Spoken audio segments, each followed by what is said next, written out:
अब हमने कहा खौफ दो तरह के, आकिलाना खौफ खुदा का। खौफ दो असर डालता है तुम्हारे वजूद में। अल्लाह का खौफ तुझे खुशी देता है, निशात देता है, शादाब बनाता है।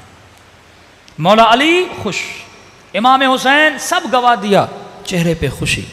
बीबी ज़ैनब मा रअयतु इल्ला जमीला, खुशी।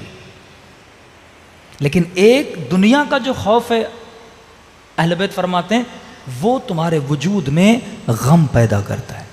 हदीस,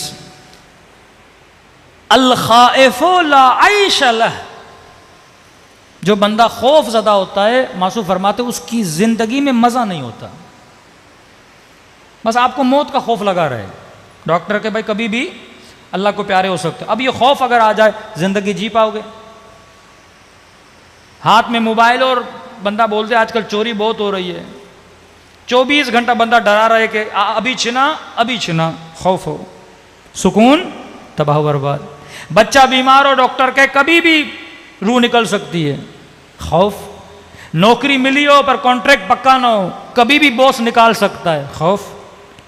फरमाया जिसके अंदर खौफ होता है, किसका खौफ? दुनिया वालों का खौफ, नौकरी का, पैसे का, माल का, बीमारी का, ला आइश लह, उसके पास खौफ नहीं। लेकिन लिमन खाफ मकाम रब्बे, लेकिन जो अल्लाह से डरता है, खुदा उसको 2 जन्नतें अता करता है।